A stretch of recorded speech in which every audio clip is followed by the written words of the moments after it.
views and opinions in the following program remain those of the producer, and in no way reflect the views and opinions of Medford Community Cablevision, its board of directors, management, or other affiliates.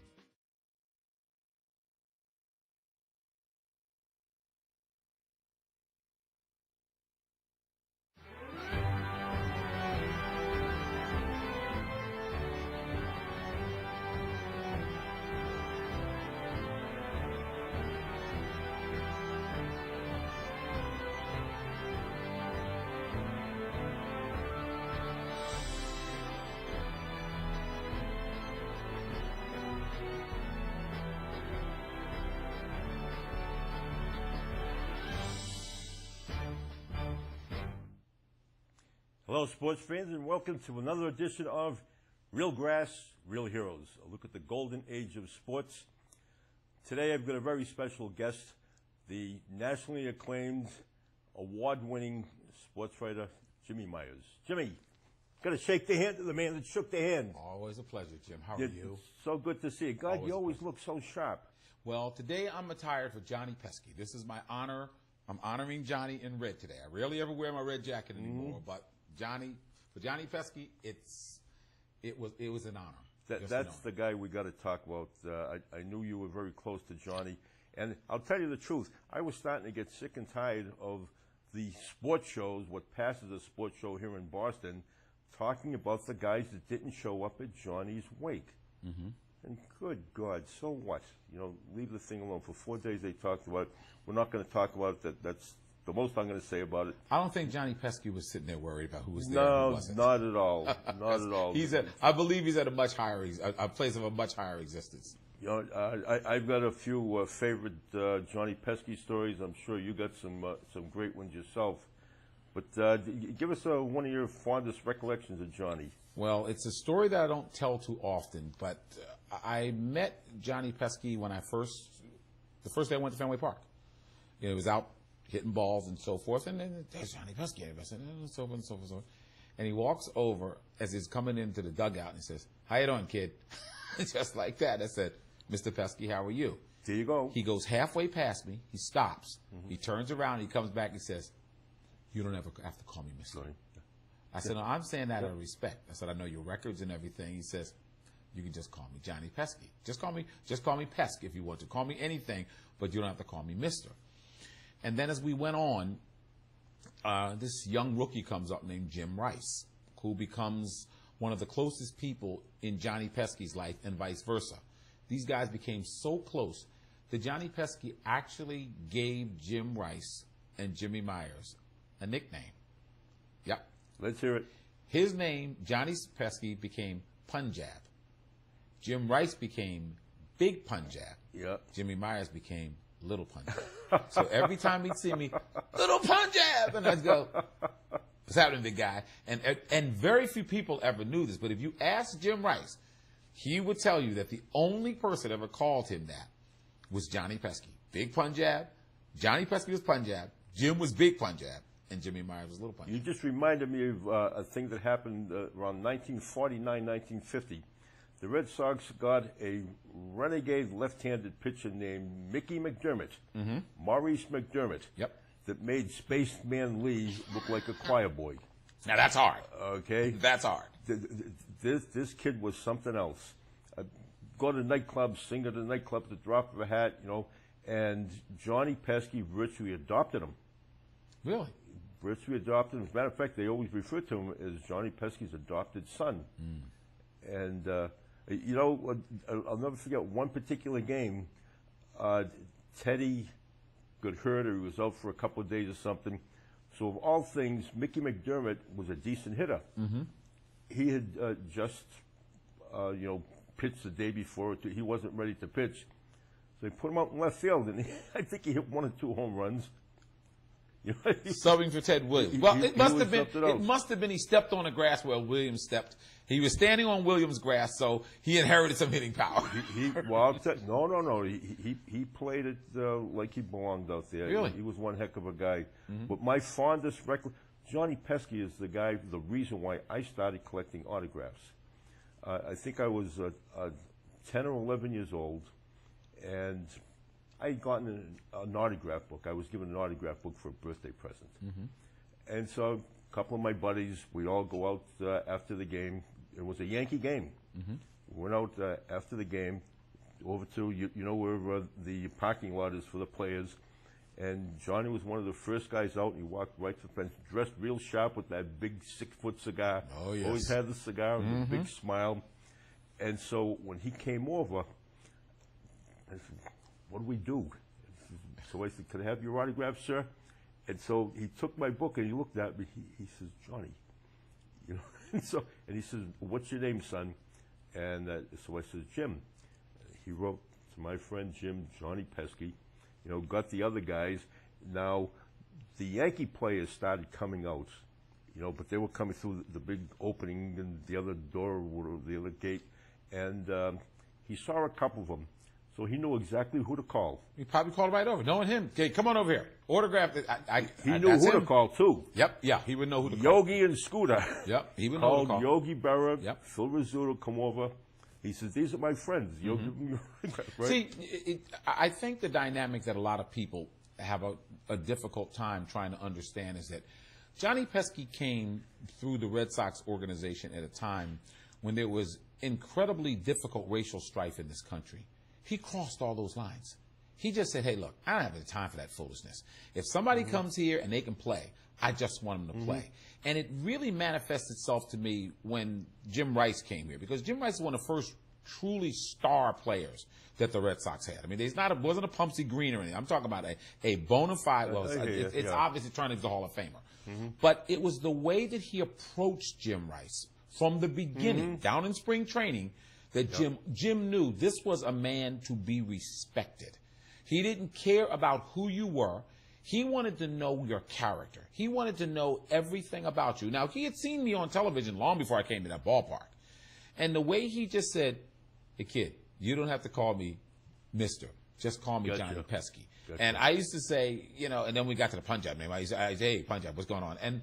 But the thing was, the way he took Jim Rice to his heart, you could just tell the two of them were so close. And I saw a video of Jim going in for the wake and everything. And I said, you know, I still haven't reached out to talk to Jim about it. But I know this is an incredible loss for Jim Rice, too, because they were that close. I'm talking about two men that were just close. And I'm not talking about the hitting or the fielding or anything. They used to sit in the dugout for 2 and 3 hours before the game, 4 or 5 hours. I got there at 1 o'clock one day. He and Pesky are just sitting in the stands talking, not dressed or anything, just talk about family. And he said, Jim, is everything okay? Da, da, da. And he helped to guide him. He was one of the few people in the Red Sox organization. I'm going to give Carl Yastrzemski a lot of credit, too, because the captain was there, too. But the three of them would talk, and Pesky could talk to anybody. I don't care if it was the bat boy. I don't care if it was the equipment guy. Right. I don't care if it was the president of the franchise. And everybody universally respected him. You rarely find people like that everybody likes. I'm talking about one, you don't survive 60 years in an organization without a lot of people liking you. But I'm talking about universally liked. And for me, the ultimate was the night, you can go back and look on the video because I'm there, the night that Jim Rice's number was retired. It was retired in the right field corner. There's only one person of color up there. He's in a black shirt. It's Jimmy Myers. It's me. And I'm sitting a couple of feet away from Johnny Pesky, who was sitting down because Johnny couldn't stand up at that time, right? When I saw Johnny, he got up before the ceremony, walked over and hugged me and just put his arms around me and said, I knew you'd come. I said, Johnny, I would miss this for the world. And I saw Jim later. Man. Jim waved to right field. If you notice on the video, he waves. He's waving to Johnny Pesky. And Pesky waved back. And I just stood there having a black shirt, black pants. And I'm telling you, it was the crowd. It was an unbelievable night. And then Johnny was much older now. Johnny was having a tough time just getting around. But he told his family, I won't miss that night regardless of anything. This is right after Jim was named to the Hall of Fame. And that's the kind of guy he was. We're going to show a picture right now of Pat. If you got the picture of Johnny and 2 other players, Rico and Frank Malzone, if you could pop it up. 3 class guys. But boy, you talk about 3 kings. Oh, you talk about 3 kings of class. Now, those are 3 kings of class. This picture. Oh my gosh! This picture was taken at an event for Tony DeMarco was named Man of the Year. for an organization, the Italian American Hall of Fame, not to confuse with the Sports Hall of Fame, and it was for the benefit of children and senior citizens. Now, when I called Johnny to invite him, he said, sure, he said, I'll be there. And I said, we'll send a limo for you. Give me the address. No, he says, the $200-300 you'd spend on the limo, he says, give it to the charity. He says, I can drive myself down there. That's the kind of guy. And this was 12 years ago, so he was about 80 years old. You know, and the same thing with Frank Malzone, Rico Petrocelli. And You're talking about three great men. Absolutely. Forget wonderful baseball players. Absolutely. They all three were wonderful baseball players. Like you said, we were talking before the show started. The only guy to unseat Brooks Robinson as a Gold Glove third baseman was Malzone. He won the first two, like you said. Then Brooks won 16. But Malzone was that great a player, and so was Rico. You know, Rico was in the top 1 or 2 in both categories as a shortstop and as a third baseman. And don't forget, he held the record for most home runs by a shortstop in the American League for many years. I think 40 home runs. But think about it. The three men you just mentioned, all three of these guys, men of character, all three worked for the Red Sox in long term, because Malzone was a hitting instructor. Malzone got along. Malzone was there with Jim. Rico was his teammate. Johnny Pesky was his coach. And Frank Malzone told me, this guy, as a rookie, this guy will wind up being even a greater player than Fred Lynn. Now, their 2 rookie seasons, you couldn't even compare. Fred Lynn was out of the world. I said, are you serious? He says, the long-term guy is going to be the big guy. Yeah. I said, why? He says, he just has it. I don't know what it is. He says, but I know it when I see it. I feel Fred Lynn was juiced anyway, but that's another story. I don't know about that. All I know is that Fred Lynn should have never left Boston. If Fred Lynn played his career here, Fred Lynn might be in the Hall of Fame. And I interviewed Fred later in his career after he went to California to the Angels and everything. And Fred Lynn said, one of the biggest mistakes I ever made was leaving 338 hitter. I mean, this is a park that was made for him, Jim. Made for him. Absolutely. Then you go for the money, a lot of guys do, and you wind up becoming, what, a 271 hitter or whatever. Good player. Very good player. But just as Frank Malzone told me, Jim Rice went on to be a Hall of Famer. Sure. But if he had stayed here in Boston, he could have very well ended his career standing beside Ted Williams. Oh, yes. There'd have been 9, and then there would have been 14, then there would have been 19. That was Fred's number. It would have been 19. Right down that line. It would have all been up there at one time. You know, get back to Johnny. At this affair for Tony DeMarco, I brought in about 15 athletes from Tony DeMarco's era, the 50s and the 60s. Wow. Okay.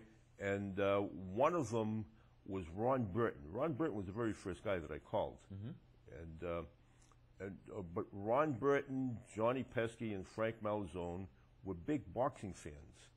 Okay. And one of the old timers that I invited was a fellow named Al Red Priest. Okay, from the 50s. And this guy was one of the most lethal middleweights around, and very, very popular. And when I called, his son got on the phone. He said, my father won't be able to make it. He's in the final stage of Alzheimer's. He doesn't even know what planet he's on. He said, if he did come, he said, I'd have to bring him. I said, then bring him. He says, I said, how's his health? He says, great. I said, bring him. So now, before the dinner started, we had about an hour and a half of a champagne reception where I gave everybody free cameras to shoot. Well, Johnny Pesky, Ron Burton, and Frank Malzone went boom. They were big boxing fans. They went right to Red. Not even knowing that, you know, but anyhow, when they started, you know, we were one of your greatest fans. Red said, you know, how nice of you to remember. Like I was telling you before, Red had about 7 or 8 stock answers to things. So he looked like he was on the top of his game. But pretty quickly, you know, they caught on, so they stayed right close to him. And when people come over for autographs, Red signed the autographs like he knew what was going on. Well, when we went to they guarded him. They were right there, like you said. Oh, right there, right there. And so now when we were going into the main ballroom for dinner, and they're sitting at the head table, the son came over and said, I'll have to bring him with me, you know. And so Johnny stepped forward and he said, and as a matter of fact, all of them did. Ron Burton, the same thing. He said, no, let him sit. He said, Red, you want to sit with us? And he said, how nice of you to ask, or something like that, you know. And Jesus, for the 4 or 5 hours the affair lasted. It was such a great time. Remember, it was at Lombardo's, And Sal Lombardo said, "What time are you going to start?" He said, 6. He said, "You'll be out by about 9:15. 9:45, they had to kick us all out. Nobody left. Nobody left. Wanted to And, go. and Red stood there at the top of his game. Plus, Pat, when you put on the picture of all the boxes, this picture is a classic. I mean, you'll see some names in there. Joe DiNucci's right in the center of it. Yeah. And to Joe DiNucci's left, your right as you look at the picture, that's That's Red. Al That's Red Al. Priest. That's Red. Now, the fighters on the far left was Ben Doherty. Next to him was, if I'm not mistaken, I think that's Goody Petronelli. Next to him is Iron Mike Pusateri. Then there's Joe DiNucci, and back of him is Tommy McNeely. And then there's Red Priest. How do you like this? I just drew a blank. And I know him like I know my own name. Then there's Ronaldo Oliveira and Vinny Pazienza. And there's a lineup for you. But think about this. You talked about Pesky. I want to go back to that for just 1 second. I always say that you judge the character of people at their lowest moments. When things hit rock bottom and you find out what they're really made of. I got a chance to watch 2 events with Johnny Pesky and Jim Rice. 1975 World Series when they lost to Cincinnati in Game 7 here at Fenway Park. Yeah. And I spent at least 2 hours with both of them after. Now remember, Jim Rice broke his finger that year. Yes, I believe Vern Rule. Vern Rule broke his finger and he couldn't play. Yep. You would have thought that Jim Rice went 0 for the series. He was that disconsolate in the locker room. Everybody was filtering out. He and Pesky were still there. So after I did my interviews and everything, and everybody left, we just sat there for the longest time and talked. And Pesky said, you know, I think I'm more hurt than losing in 46 to the Cardinals. I said, what? He says, because I wanted it for him. He said, because I don't want his career to go like mine, that he's that great. And I wanted it for Yaz. Now, this is all he's talking about. Yaz, who's getting ready to go out. 1,000,000% right? correct. Right, Yep. who's getting ready to go out. And Jim, who's young. He says, Jim, you'll get another chance or a couple more chances. Remember the times they've blown it. But, and then, and then in 86, Jim, I saw it again. And the same scenario. Now, people may not know this. Jim Rice was the first black captain in the history of this franchise. Jim Rice was captain because I broke the story in New York that Jim had been named captain that year of the franchise, right? And Buckner did not have a good series. He went 1 for 15, and Jim comes behind him and gets a base hit every time. Buckner's ending an inning. Jim Rice is starting off with a base hit the next inning. He hit over 300 for the series, I'm pretty sure. But when that series was over, particularly after Buckner's error and everything, Jim Rice was one of the first people to go to Buckner after Game 6. Was one of the first people standing right next to him while the press was. He says, guys, he's answered all the questions. Leave him alone. And after Game 7, that they lost 8-5, I remember it like it was yesterday, that there was Pesky and Rice again, sitting by themselves. Everybody's quiet and dead because he's lost. Yep. But the character that they had, Jim Rice answered every single question. Pesky was stand over the side, and then Pesky grabs him by the arm. He said, let's go, big guy. Let's go, big Punjab. And they just went walking out the door into the New York night. And I said to myself, you know, I'm never going to forget these times. That's why in 2004 when they finally won, and I saw that man walk out of that dugout to be announced, and I saw those tears rolling down his face. He should have been the first one. Him and Bobby and Dommy should have been the first one. Johnny said, Jimmy, that day, he said, if I died today, it can't get any better than this. And then remember, they come back 3 years later and do it again. So he gets to do it. I said, now you got 2 rings, Punjab. You can put one on each finger. You know, getting to that 86 World Series. Yep. First of all, I don't think Buckner should not have been in there, but he didn't blow the thing. No. If you remember correctly, well, a lot of people won't remember this. The first game of the year, one of the nicest guys in the world, Bob Stanley, who did whatever you wanted him to do. He's probably the greatest long reliever in the history of the game. No question. Relief, start, they put him middle relief. He did everything. They put him in as the closer in the beginning of the year. He gave up a home run that cost them a game. Okay, And being interviewed after, they said to him, how do you feel, about the crowd booing you and all? He says, so what? He says, I'll get my revenge when I save the 7th game of the World Series against the New York Mets. Yep. The How would battle you know that? cry all year long. Yep. The battle cry all year long was they were going to, especially when they get to the World Series. Yep. Now, Game 6 is when the Buckner thing happened. The laziest son of a buck in 2 feet was Rich Gedman behind the plate. Yeah, people keep forgetting the pass ball. That thing they called it a wild pitch, but it was a pass ball. If it was 3 inches closer to the plate, it would have been a strike. Game's over. Game's over. Not exactly. Game's over. Now, when I said Buckner shouldn't have been in the game, not that he blundered badly, that took a bad hop. But the inning before, we got the bases loaded, 2 outs. Buckner, a left-handed batter, is up, and the most vicious left-handed pitcher in the history of the game at that time, Orozco, coming into pitch. Yep. And who's sitting on the bench? Don Baylor, the world record holder for being hit by a pitch. He would have hung over that plate. Yep. And he would have taken this is one good for the recollection, team. Jim. Yeah, he'd have taken one. He would have taken one for the remember, team. he set the record for getting hit by pitches more than anyone. Yeah. Which is later broken, but he held it, yeah. And if Orozco doesn't want to hit him, he's going to put it someplace. Put it someplace where Don Baylor, Baylor would have parked it into the And then you could have gone to Stapleton to first base. I mean, we can question that forever.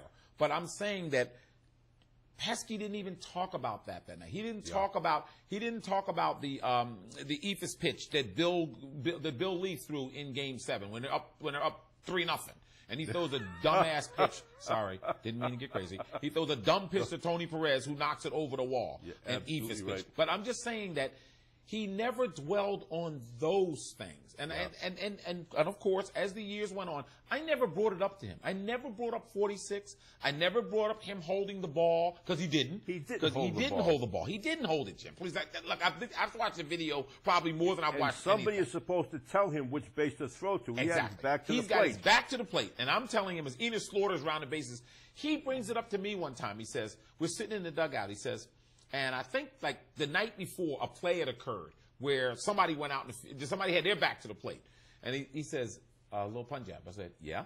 He says, you remember what happened last night? I said, yeah. He said, I know you're never going to ask me, so I'm going to tell you. He says, that ball, he says, people keep forgetting. Slaughter took off with the pitch. Slaughter was around second base before that ball was even there. Even a perfect throw would not have gotten him. It wouldn't have, because even if he turns and throws as a strike to the plate, he doesn't get Slaughter, because Slaughter's 3 feet away from the plate by the time he's turning just about. But all that said, he breaks down the whole play for me, from beginning to end. And I said, it's 1946. You remember all of this? He says, there's some things you never forget. But he brought it up to me to make sure I never have to ask him. Dom DiMaggio, I told you I had done an interview with him for 2 solid hours. Dommy said, if I hadn't been hurt and if I was playing center field, Slaughter never scores. Never scores. No, not never happened. No. The guy, I want to say Culbertson or whoever the center fielder was at the time, it was almost as if he nonchalant. The ball was not hit directly to him. It was in the gap. It's in the gap. It was in the gap. But he said, Dommy played center field like an infielder. People forget in the minors he was a shortstop. Yep. And he said, I would have charged that ball. He says, Slaughter is lucky if he doesn't get nailed at third. Okay? He might have been. But he said, Johnny Pesky. People keep forgetting he was off with the pitch. He was 3/4 of the way to third by the time the ball was just being turned to relay.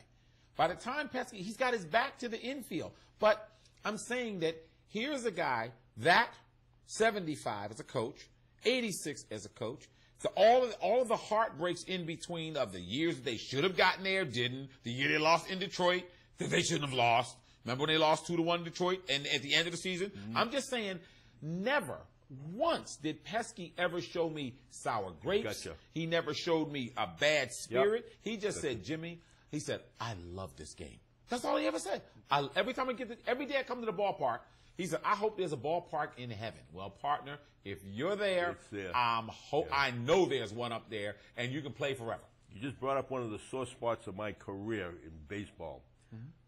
The game against Detroit. You may recall that was a shortened season. Yeah. and the Red Sox we finished a half a game out of first place. Game out of first. Because of the uneven number of games. You got it. Yep. Now, at the beginning of the year, who didn't show up for spring training?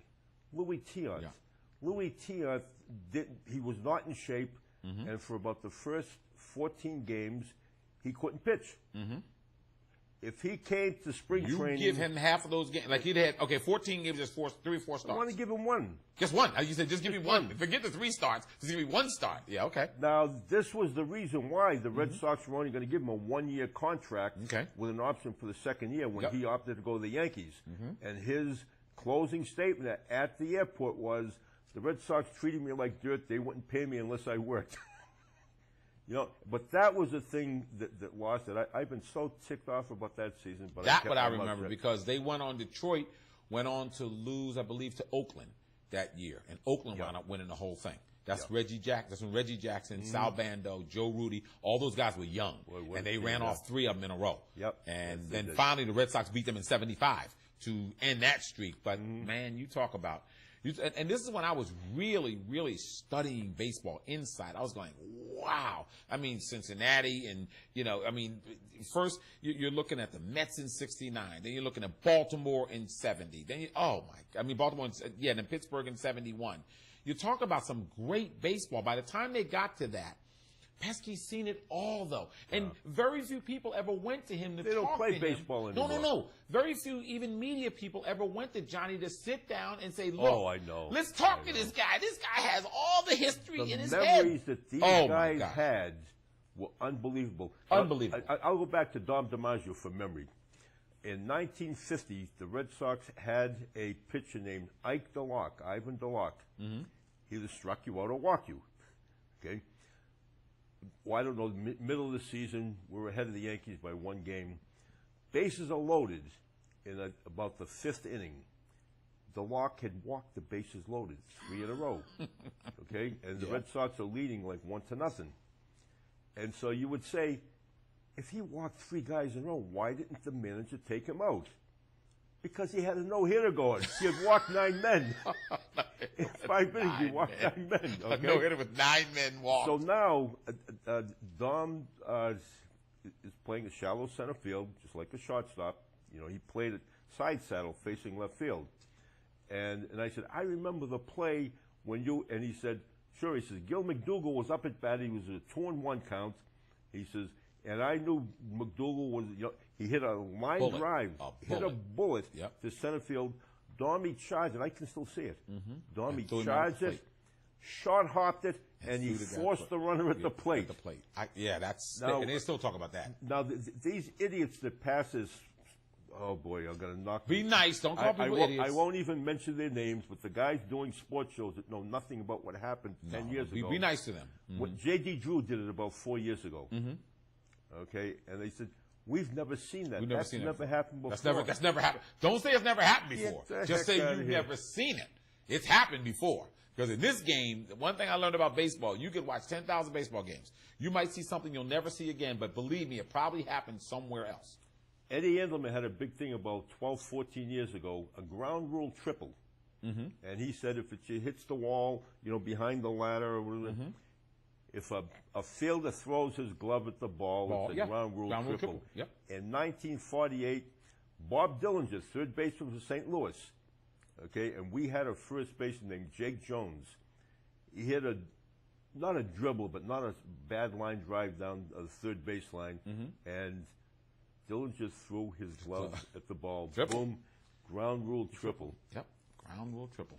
Now that's a rule that I learned in Little League, believe it or not. Is that right? I learned that in Little League. I was playing Little League, and I found that out. I said, you can't throw about because like that. The biggest problem with a lot of people is that a lot of people in the business, in the media business, is they don't read. They don't study the rules of the game. They have no real feel for the game. This is my biggest knock. It's memory. It's memory. Nothing to do with the rules. No. First, you have to know the rules. Then you have to study the rules, and you have to put the rules to memory. And then you can just immediately know, no, that's not this. No, that's not that. And my biggest knock sometimes today, particularly with female sportscasters. I mean, I'm one of the people that broke the barrier to get these young people and fought to get some of these young women in the business. And I'm ashamed sometimes when I hear some of these stupid things. I'll say, whoa, lady, get a grip. Just open up a book. Open up a book and read it. It's right there. All you got to do is know the rules. You cannot sit down and talk about something unless you have a working knowledge of it. And most of these young women, it's their face, their breasts, their hair, whatever. There you go. And I feel so bad for the business because I'm saying to myself, the guys that are hiring these women, they're going, oh, she's fine. We'll just put her on the air. No. And because she's not going to be taken seriously. And if I'm going to watch somebody, blow me away with your knowledge. Show me that you know the game. And then I'll turn it back to guys. Jack McMullen's the only one that can do that. Well, but I'm saying, yeah, she's good. But what I'm saying is that a lot of guys don't know it either. I mean, sometimes I'll be sitting there watching the game. I'll be sitting there watching games, and I watch a lot of games. And I'll say to myself, what the hell are these announcers talking about? What game are they watching? Did you see what just happened? But they're so busy wanting to be cute and say something cute instead of watching the game. This is a game, particularly baseball, you have to watch. Now, I'll give you a classic example very quickly because I know you got other things you want to talk about. The Little League World Series. If you watch the Little League World Series, you'll learn a lot about baseball because the things that happen with kids shows you the beauty of this game because the spontaneity, the extemporaneous happenings that just occur. And these young people have to respond. This is why I was saying when I watched the Japanese team, I said, man, these Japanese young guys, they play the game like major leaguers. One, they don't make errors. Wait, each one of them takes 100 ground balls a day. Coaching. That's what I'm saying. 100 ground balls a day. Their pitchers, they pitch to a box. They put a box in front of the plate. You've got to hit Mm-hmm. the lines on the box, which means you're on the corners. Their hitters know the hitting zone. I'm just saying, and when they were dominating everybody, by the time, now I watched the game the day before because it was spectacular. I mean, that game between Tennessee and California, they need to bottle that. They need to keep the video of that. Jim, the final score was 24-16. Ready? Tennessee is leading 15-5. California's coming up for their last at-bats. Yeah, they score 10 runs. Yeah. Tie the game. Wait, then they go to the top of the saw seventh it. inning. Yeah, they go to the top of the seventh inning. Tennessee comes back with 9 runs. I said to myself, you couldn't pay for this kind of excitement. I wasn't leaving that game. I don't care if that game was still being played right now. I'm sorry, Jim, I wouldn't be here. I'd be sitting here. I'd be sitting like this. Jim, still watch this. What'd you say, Jim? That's how exciting it was. And I'm just saying that's what I miss in sportscasting. Yeah. Well, the coaching, the managing. I get so mad when I see Jacoby Ellsbury on first base and he gets doubled up. Oh, gosh. If he's on first, he's supposed to be on second base. Second. Especially when there's runners on first and third. Or third. If there's runners on first and third, to me that's an automatic steal, and maybe, like Dick Williams used to do, a double steal in the Here's a guy that can steal 70 bases. Why isn't he running all the time? Every time he's on first base, Wait a minute. I want him going. Whose fault? Well, that's got to be the manager's call. No. Somebody's got a green light. Well, okay, then it's his fault. Then it's his fault. Okay, I'm if not he's happy got a with total Jacoby green light, if he's got a total green light, which I'm questioning sometimes, instead of playing for this look, to me, it's still fundamental baseball. These little Asian guys, these little Japanese young men, these Japanese children, little man children, they bunt, they hit and run, they steal. If they can play at that level, and it's the World Series, I mean, they dominated. And I'm saying to myself, well, then it's the manager. The managers and the coaches. Okay, fine. Then this is why you have a losing franchise right now. Let me move on. Actually, I want to go back. We're talking about the memories that these players have. At that time for Tony DeMarco, by the way, Gino Cappelletti, Rico Petrocelli, and Joe Danucci were honorary co-chairman. Wow. I was talking to Gino, and I was remembering a game back in 1964 against Houston. Of course, they were our arch rivals. They were your rivals, yeah. Okay. And they were the Houston Texans then, though, weren't they? Or the Dallas Texans. They were the Oilers. They were still Dallas Oilers. Texans became the Houston. No, they became the Kansas Titans, City right? Chiefs. Oh, Chiefs. Okay, that's right. They You're became right. the Kansas You're right. City You're right. Chiefs. You're right. You're right. The New York Titans became the New York New Jets. Jets. You got it. But Yep. anyhow, talking about memory now, I was saying to Gino, I remember this game in '63 or '64 against Houston, and I think the final score was 43-42.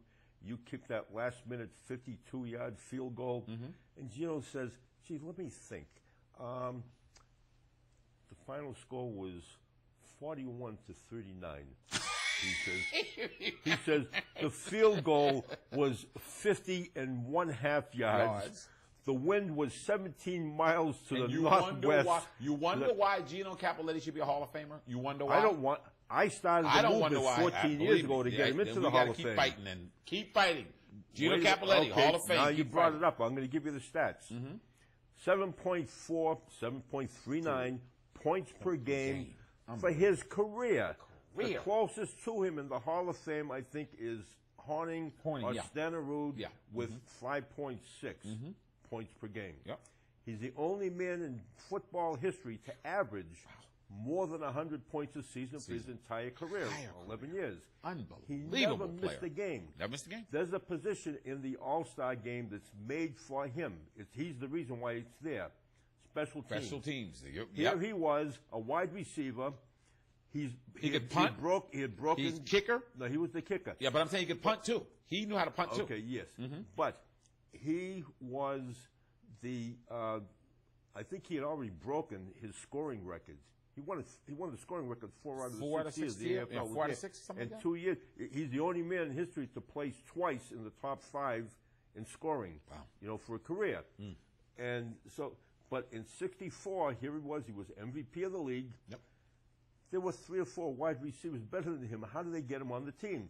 And so the commission. Special team. Hey, we're getting him on this team. We're going to create a new position, special teams player. He's on this team. And Gino was the special teams player. Should have happened. I wrote a story at that time. Now, you may not have been in Boston at that time. I wasn't. But let me tell you something. Gino did everything but park cars and sell popcorn. He sold a ton of tickets, plus when he had the point after. Yep. It wasn't just Patriots players that went there. It was the Bruins that went there. Red Sox, the Red Sox, Celtics, everybody. Hawk Harrelson, yep. You'd see Hawk Harrelson there all the time. And the Celtics were not in season at that time, and none of them lived around town. But all the rest of them, and Gino, there's a reason why they call him the Duke, not because he does the John Wayne imitation either. He's a classy guy. Gosh, yeah. But see, and the thing about it, look how we're blessed with guys like that. We just mentioned Pesky, Malzone, Petroselli, Yastrzemski, Rice, Burton, the Duke, Cappelletti. I got to work with all of these guys.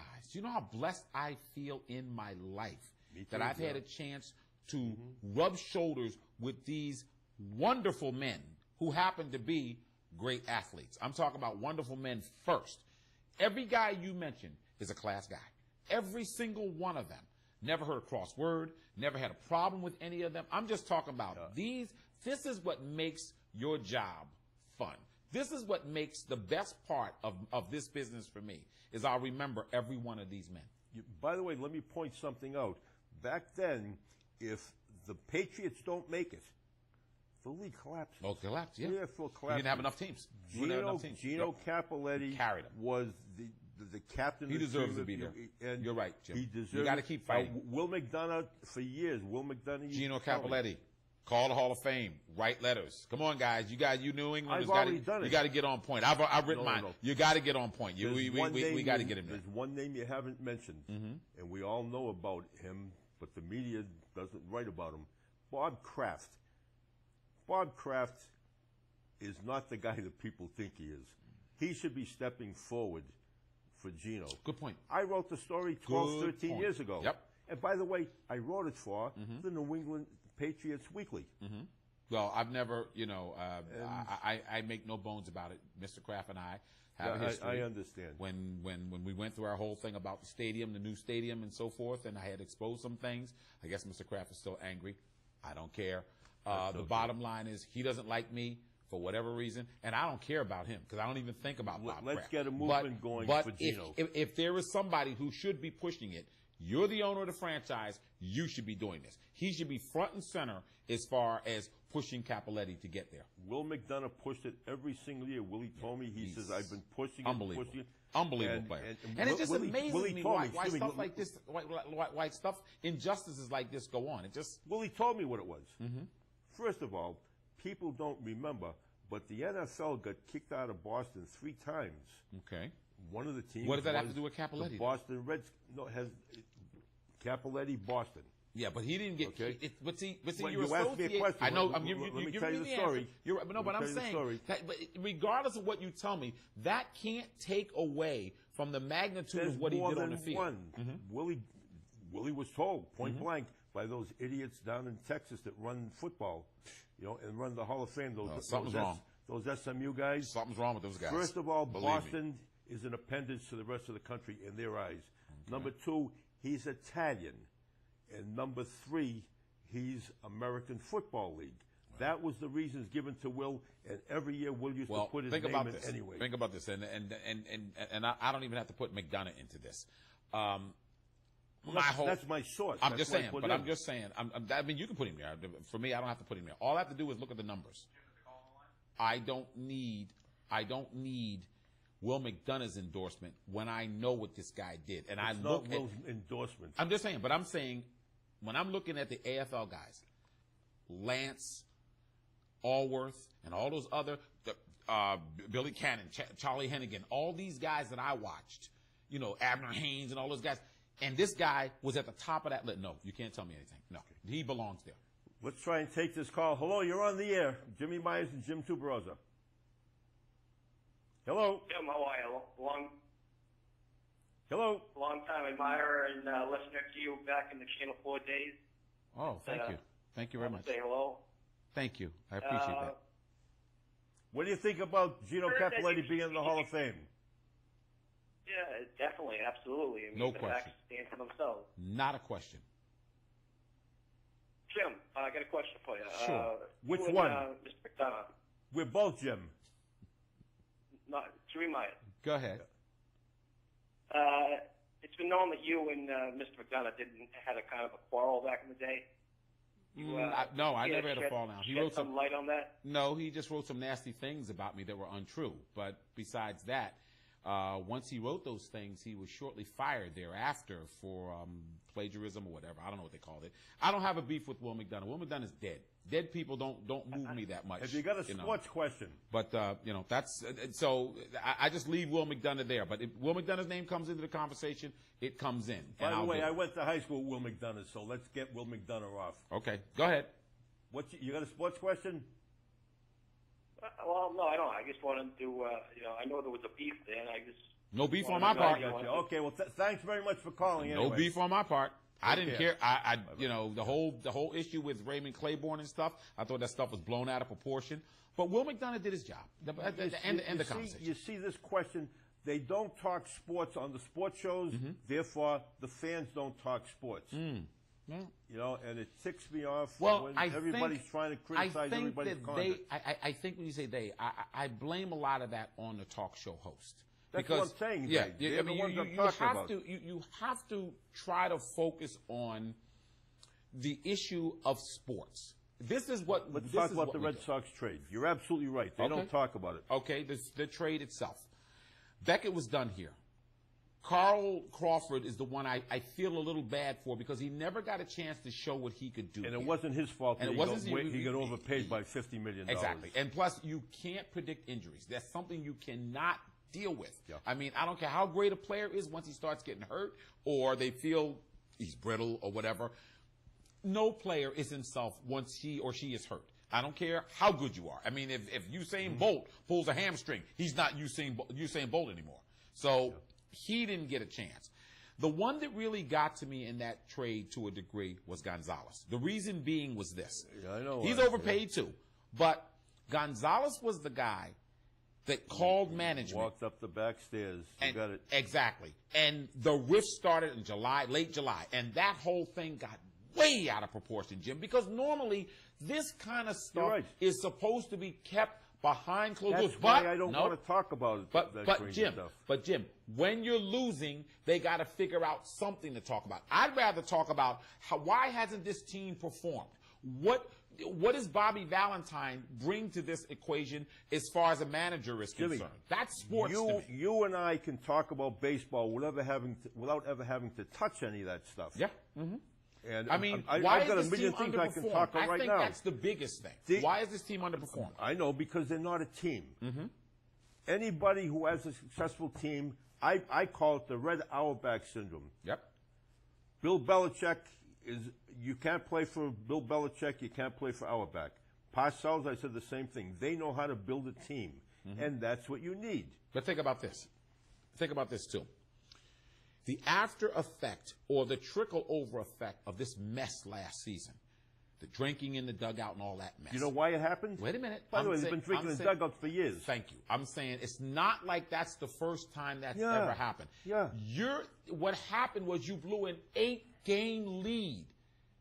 That's what you blew the wild card all the way to the last night, and then you blow it completely. The media and then is all dead of this, lazy. Wait a minute, and then all of this goes crazy. And I'm asking myself, let's break down the pitching. Okay, the pitching wasn't good in September. Let's break down the defense. Listen, I've told you before, when I look at the Red Sox, even now, they do not have great strength up the middle. They do not, and you're not going to win unless you're strong up the middle. Terrific. Ellsbury out, Pedroia out. You can't win with inconsistency up the middle, and that's the problem. Let me get something in here right now. Go ahead. The curse of the Bambino. Now, I've already told you, I don't know how many people out there know, but Bill Carrigan. Bill Carrigan, he managed them to 2 World Championships and won one as a player also. The only Red Sox manager to do that, right? The only Red Sox player to ever do that, right? Anyhow, I married his great-great-grandniece, and I got to talk to Bill Carrigan. I think it was 1961. It's the Carrigan family reunion. And I asked him about the curse of the Bambino. He says the curse of the Bambino was the Boston media. He says the Boston media killed the ownership for selling Babe Ruth to the Yankees. Yep. He says there's a lot of stuff that went there, and it was not to finance No Nanette. He says there's a lot of other stuff, which I won't get into. Okay. He says, but it's the media. He says, and as long as the media no longer controls the Red Sox team. He said, we were lucky in the 40s. He said, we had Joe Cronin there, managing, and we had some great players. And you had some good teams. They built the team. Y'all got there a couple times. 46. You lost the playoff, or was it 49 by 1 game? Didn't you have a 1-game playoff? No, it wasn't a playoff. It was 48. We lost the playoff to Cleveland, a 1-game playoff. 1-game playoff. In 49. It was 1 to the Yankees. In 49, it wasn't a playoff. It was one last game of the season or something, though, right? 2 games. 2 games, yeah. We were 1 game up with 2 games to go in Yankee Stadium, and we lost both of them. But these were good teams. These were teams. No, they weren't good teams. They were great teams. They could have gotten there. I was right there, Jimmy. Okay. They could have gotten there. The Yankees were just better. The media. Joe McCarthy in 48 was the manager of the Red Sox. Okay. When it came the year I was born. When it came time to get the pitcher for that game, they had Mel Parnell, they had Ellis Kinder, they had some terrific pitchers. McCarthy went and he said he didn't want to make the decision, I guess, because of the media. And he said, okay, who wants the ball? Nobody stuck their hand up. This is history.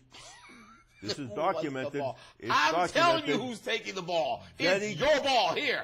Are you kidding me? He was an old man by now, and he didn't want to contend with the media. So he simply, afterward, they said, what made you pick Denny Galehouse?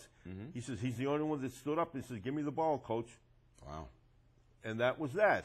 But I'm just saying, I consider that being the media. 48, they lose to the Indians. The Indians go on to win the World Series. It's 4 games to do against my Braves. Yeah, but remember, that was the year I was born, so I remember. That's the last one the Indians won. The Indians haven't won one since then either. Yeah. People keep talking about the Cubs. The Indians are right there, too, from 48 to now. They got there in 97 and lost to the Marlins, remember, on Renteria's base hit. But I'm just saying that the Indians haven't gotten there either, but the Red Sox have had better teams. See, the whole issue for me with the Red Sox has been the players they developed to bring up. For years during the 50s and the 60s, they just weren't good teams, Jim. They were not good. They didn't get the best talent. The Yankees constantly kept the best talent. Wait, I'm talking about the media. The media is the curse. The media is the curse. Okay, so but what I'm saying is that If the media creates this curse, if the media says that this is the Babe Ruth curse or whatever, and these people are gullible enough to continue to believe that. The media doesn't say it. The media is the curse.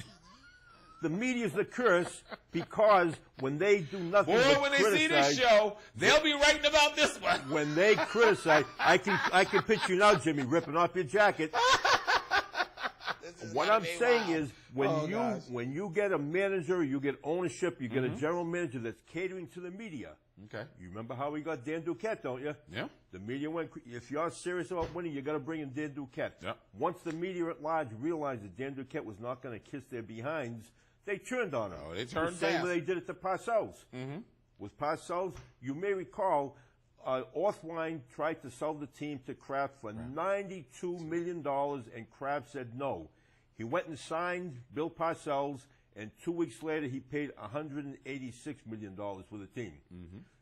And the media said, if you're serious, you have to hire Parcells. They hired Parcells when they found out Parcells was not going to kiss their butt. Okay.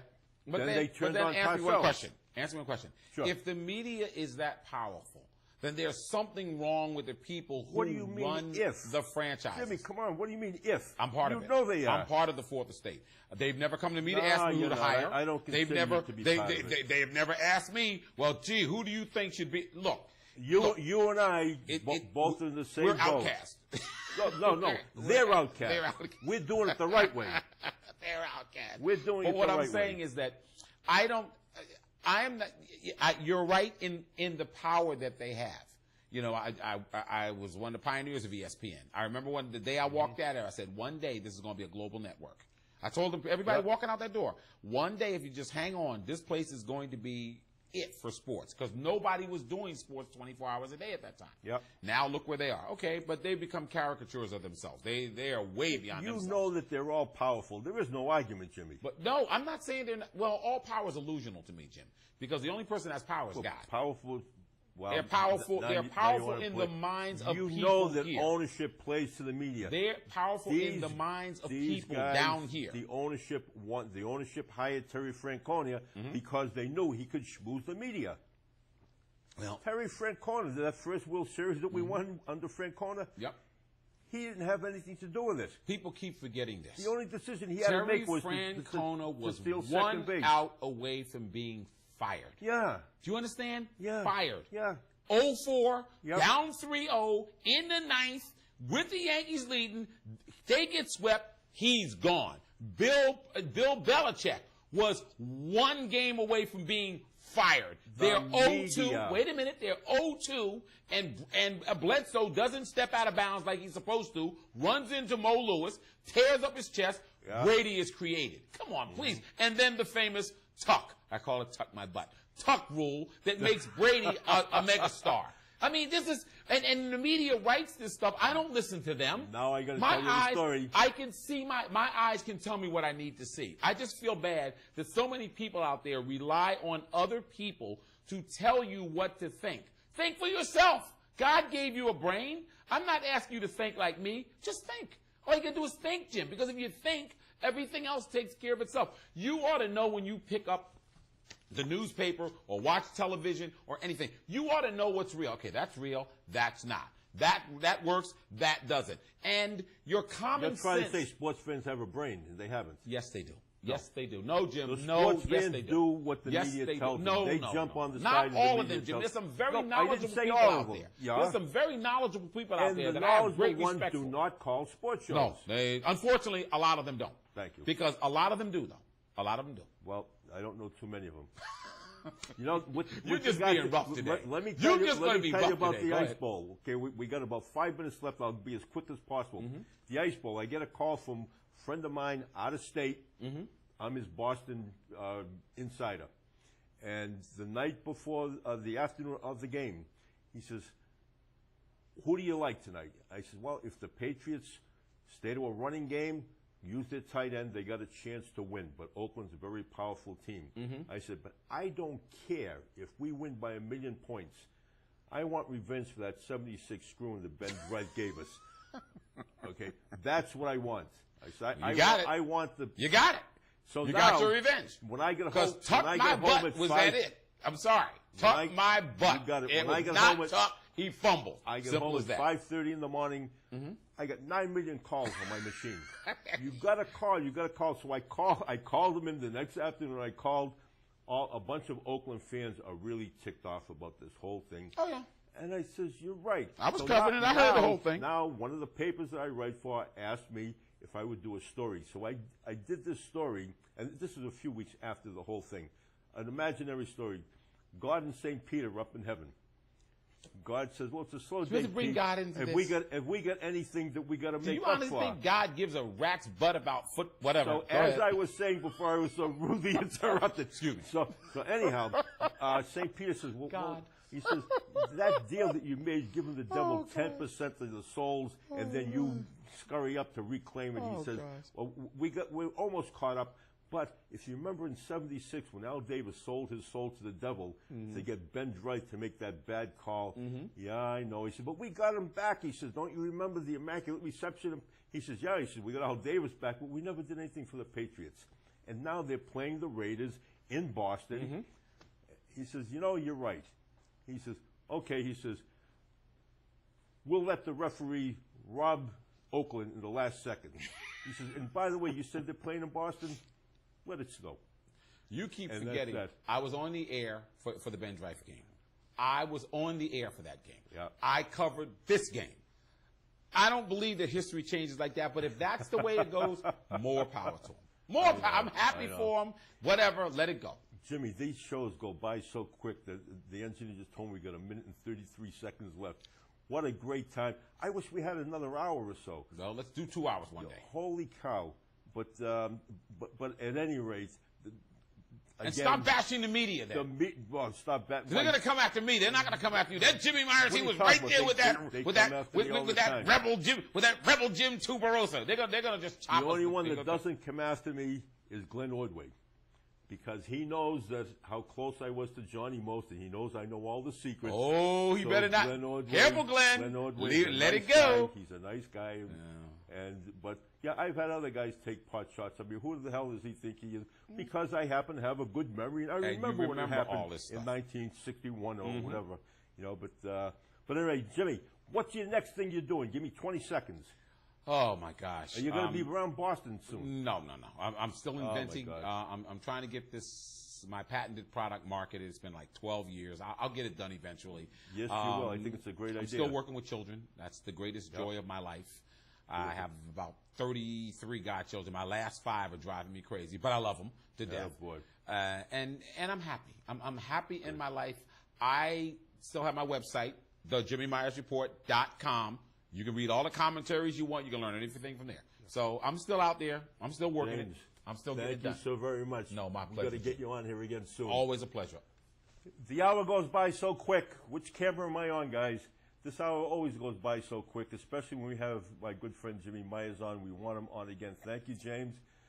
The name of the show is Real Grass, Real Heroes. My name is Jim Tuberosa. Thank you for watching. Tell your friends about us. I hope we see you again soon.